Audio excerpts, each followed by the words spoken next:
రంగారెడ్డి జిల్లా కందుకూరు కేంద్రంలో కాంగ్రెస్ పార్టీ జిల్లా కాంగ్రెస్ అధ్యక్షులు చల్లా నరసింహారెడ్డి ఆధ్వర్యంలో ధర్నా నిర్వహించారు.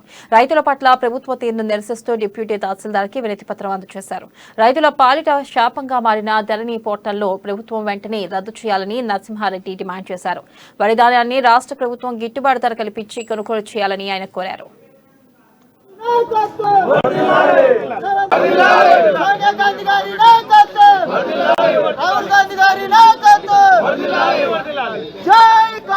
ఆలోచన మేరకు ఇక్కడ సాగునీరు రైతులకు కానీ యువకులకు కానీ అన్ని విధాల బాగుంటుందని తెలంగాణ ఇస్తే ఈ తెలంగాణ వచ్చిన తర్వాత కేసీఆర్ గారు అభివృద్ధి సంక్షేమ ఫలాలు లేకుండా ముఖ్యంగా రైతుల మీద ఏదైతే రైతులకు మన కాంగ్రెస్ ప్రభుత్వంలో ఉన్నప్పుడు ఎన్నో అభివృద్ధి సంక్షేమ ఫలాలు ఇచ్చేవాళ్ళం. మనం ఆనాడు ఒకే దఫా ₹1,00,000 రుణమాఫీ చేయడం జరిగింది.